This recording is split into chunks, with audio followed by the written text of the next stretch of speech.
सो बड़ीज आज हम देखने वाले हैं सोलो लेवलिंग के एपिसोड 7 को। एपिसोड की स्टार्टिंग होती है हंटर्स एसोसिएशन से। यहाँ पर एक आदमी चीफ को रिपोर्ट देता है और ये रिपोर्ट उसी डंजन की होती है जहाँ पर संग जिनवू और बाकी के सी रैंक हंटर्स थे। उस रिपोर्ट के जरिए चीफ को ये बात पता चल जाती है कि सारे के सारे सी रैंक हंटर मारे जा चुके हैं और खाली उस डंजन से बस 2 हंटर्स बच के निकले हैं, जिनमें से एक ई रैंक का है और एक डी रैंक का। उस रिपोर्ट को देखते हुए चीफ को ऐसा लग रहा था कि वो दोनों हंटर्स बच के भागे हैं, लेकिन वो आदमी चीफ को ये बताता है कि उन दोनों हंटर्स ने डंजन बॉस को मारा है, जिसके बाद ही वो वहाँ से बाहर निकले। अब यहाँ पर चीफ को ये बात थोड़ी सी सस्पिशियस लग रही थी, इसीलिए चीफ उस आदमी को इन्वेस्टिगेट करने के लिए कहता है। चीफ कहता है कि पता लगाओ वहाँ पर आखिर हुआ क्या था। वो आदमी चीफ को ये बात भी बताता है कि बचने वाले हंटर्स में से एक हंटर था संग जिनवू। अब जैसे ही चीफ संग जिनवू का नाम सुनता है, चीफ को वो सारी बातें याद आने लगती है कि जो उसके साथ हॉस्पिटल में की गई थी। इसके बाद वो आदमी ये बताता है कि मरने वाले में से एक आदमी का नाम था डोंगसुक। ये सुनकर चीफ सोचता है डोंगसुक तो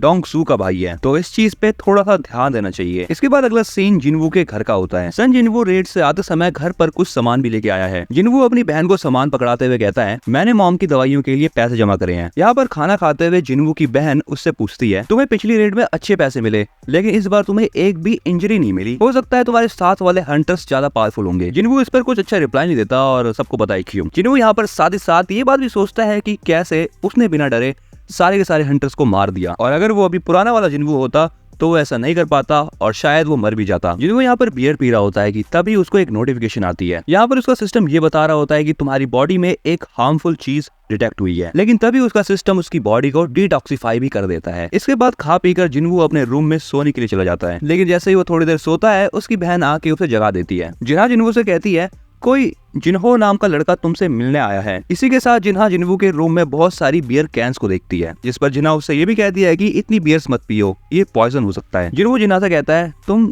टेंशन मत लो। अगला सीन होता है कैफे का, जहाँ पर जिन्हो जिनवू से बातें कर रहा है। जिन्हो जिनवू से कहता है, मैं यहाँ पर अटैक टीम बनाने की सोच रहा हूँ, लेकिन जिन्हो अपनी बात पूरी कर पाए उससे पहले जिनवू कह देता है नहीं। यहाँ से जाते हुए जिनवू उससे कहता है, मैं अमीर लोगों से बात करने में इंटरेस्ट नहीं रखता, लेकिन यहाँ पर जिन्हो उससे बहुत ज्यादा रिक्वेस्ट करने लगता है, जिस पर जिनवू कहता है, अच्छा ठीक है बताओ क्या करना है। जिन्हो यहाँ पर गिल्ड मास्टर बनने की सोच रहा है, लेकिन उसकी पहली कंडीशन ये है कि हंटर को 20 मिशन पे जाना अनिवार्य है, और जो पिछला मिशन था वो जिन्हो का पहला ही मिशन था। जिन्हो ये भी कहता है कि उसने रिटन एग्जाम के लिए भी अच्छी खासी पढ़ाई कर ली है, लेकिन उसकी कॉम्बैट स्किल्स अच्छी नहीं है। जिन्हो की बातें सुनने के बाद जिन्हो उससे कहता है, तुम तो यूजिन कंस्ट्रक्शन के अगले मालिक बनने वाले हो ना। इसका रिप्लाई देते हुए जिन्हो कहता है, एक्चुअली में उसके फादर को एक गिल्ड बनाना है। जिन्हो भी मनी मन सोचता है, जो डंजन्स होते हैं वो बहुत अच्छे अच्छे ट्रेजर देते हैं, डंजन की लगभग हर एक चीज को बेचा जा सकता है। जिन्हों अपनी बात को कंटिन्यू करते हुए कहता है, उसके पापा को एक्चुअली में एस रैंक हंटर्स चाहिए और उसका भाई उस गिल्ड में वाइस गिल्ड मास्टर बनेगा। जिन्हों कहता है, क्या एस रैंक हंटर चाहिए,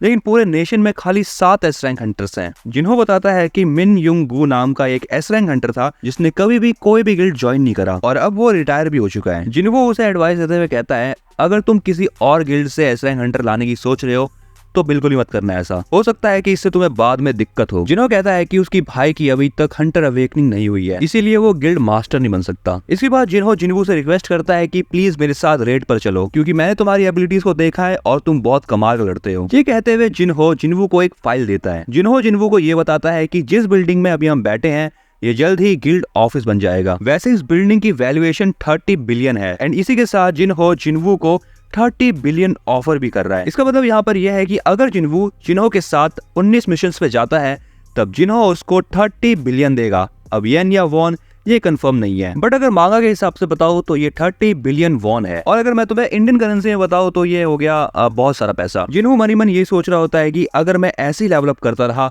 तो मैं एक दिन एस रैंक हंटर से भी ज्यादा पावरफुल बन जाऊंगा, और अगर मैं उतना ज्यादा पावरफुल बन गया तो 30 बिलियन वॉन क्या ही चीज है। इसलिए जिन्हो ये भी सोचता है कि लोगों के साथ टीम अप करना बहुत रिस्की हो सकता है, जिसके बाद वो जिन्हो को उसके ऑफर के लिए मना कर देता है। जिन्हो वहां से जाने लगता है कि तभी जिन्हो कहता है, अगर तुम मेरी मदद करोगे तो मैं ये सीक्रेट हमेशा के लिए रखूंगा अपने पास। अगला सीन होता है डोंगसू का। डोंगसू किसी से बात करते हुए कहता है, मुझे उन दोनों बचे हुए हंटर्स की पूरी रिपोर्ट चाहिए। तभी हमें पता चलता है कि डोंगसू अपनी असिस्टेंट से बात कर रहा है, जिसका नाम है लॉरा। लॉरा फटाफट से डोंगसू को रिपोर्ट लाके दे भी देती है। डॉक्यूमेंट्स को देखते हुए डोंगसू लॉरा से कहता है, क्या होगा कि अगर मैंने किसी दूसरी कंट्री के इंसान को मार दिया तो। लॉरा उसे बताती है कि अगर उस कंट्री में हंटर क्राइम से रिलेटेड कोई भी लॉ होगा तब आपको उस कंट्री के हिसाब से सजा मिलेगी, और अगर ऐसा कोई भी लॉ नहीं हुआ तो आपको अपनी कंट्री के हिसाब से सजा मिलेगी। लेकिन अगर हमारी कंट्री और उनकी कंट्री एक दूसरे से बात करे तब कुछ हो सकता है। ये सुनने के बाद डोंगसू लॉरा से कहता है मेरा शेड्यूल अभी चेंज करो। अब इसका मतलब यहाँ पर ये होता है बड़ी इसकी डोंगसू संग जिनवू और जिनहो के पीछे पड़ चुका है। अगला सीन होता है सुबह का, जहाँ पर संग जिनवू अपनी छोटी बहन के साथ एक्सरसाइज कर रहा होता है। जॉगिंग करते हुए संग जिनवू अपनी बहन से पूछता है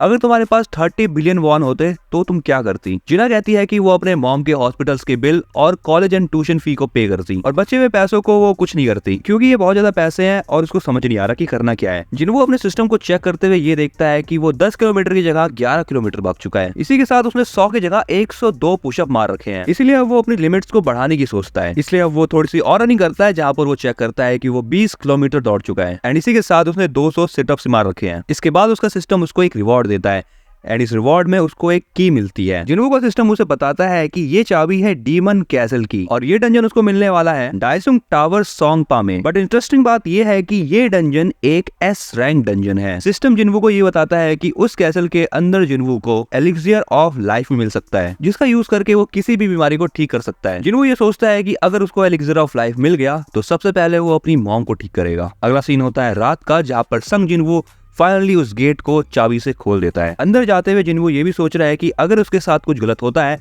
तो वो फटाफट से इंस्टेंट टेलीपोर्टेशन का यूज कर लेगा। डंजन के अंदर जाने के थोड़ी देर बाद ही उसके सामने एक अजीब सा बीस्ट आ जाता है। उस बीस्ट को देखकर जिनवू अपनी एबिलिटी स्टैश का यूज करता है। जिनवू अपने डैगर से बहुत ज्यादा फास्ट अटैक भी करता है उसके ऊपर, लेकिन उस बीस्ट को जिनवू के अटैक से कोई भी फर्क नहीं पड़ता। जिसके बाद जिनवू अपनी दूसरी एबिलिटी मर्डरस इंटेंट का यूज करता है, लेकिन इतना सब कुछ करने के बाद भी उस बीस्ट को कोई फर्क नहीं पड़ता और वो जिनवू की ऐसी तैसी कर रहा होता है। यहाँ तक कि वो बीस्ट जिनवू का एक हाथ भी खा जाता है, जिसके बाद जिनवू की एचपी बहुत तेजी से कम होने लगती है। जिनवू अब यहाँ से भागने की सोच रहा है, लेकिन तभी उस मॉन्स्टर की एबिलिटी बढ़ जाती है, जिसके बाद वो मॉन्स्टर जिनवू को गिरा गिरा के मारता है। अब जिनवू भी यहाँ पर अपनी फुल रिकवरी का यूज करता है, जिससे कि उसका हाथ वापस रिकवर हो जाता है। जिनवू उस बीस्ट के अंदर अपना डैगर घुसा देता है, लेकिन उस बीस्ट को कोई फर्क नहीं पड़ता। अब यहाँ पर वो बीस्ट फिर से जिनवू को नीचे गिरा गिरा के मारता है, जिससे कि जिनवू की एचपी बहुत तेजी से कम होने लगती है। इनफैक्ट अब यहाँ पर सिस्टम में जिनवू को वार्निंग देता है कि तुम्हारी एचपी बहुत कम हो रही है। अब यहाँ पर जिनवू अपना इंस्टेंट टेलीपोर्टेशन स्टोन यूज करने की सोचता है,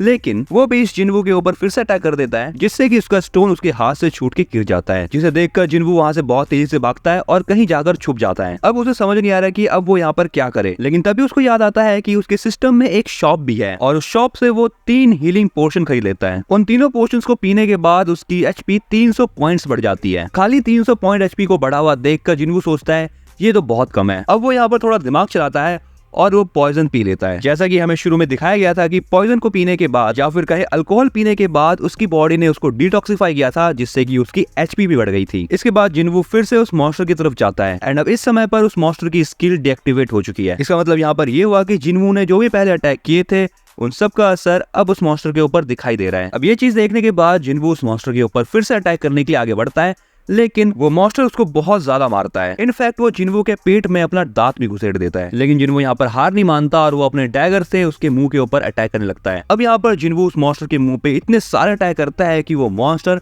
फाइनली मर जाता है। अब यहाँ पर जिनवू का सिस्टम उसको एक पेपर देता है। सिस्टम उसे ये बताता है कि एलिक्सियर ऑफ लाइफ को बनाने के लिए उसको 3 आइटम्स की जरूरत है, लेकिन जिनवू साथ ही साथ ये सोच रहा है कि अगर वो कैसल के अंदर गया तो वो पक्का मारा जाएगा, इसलिए वो सोचता है कि वो बाद में कभी कैसल के अंदर जाएगा। सो बडीज ये एपिसोड थोड़ा सा तबाहीदार लगा मुझे भी। सो तुम कमेंट में ये बताओ कि तुम्हें इस पूरे एपिसोड में सबसे बढ़िया पार्ट कौन सा लगा। इसी के साथ तुम इस चैनल को सब्सक्राइब कर लो और अगर वीडियो पसंद आई है तो फटाफट से लाइक भी कर दो।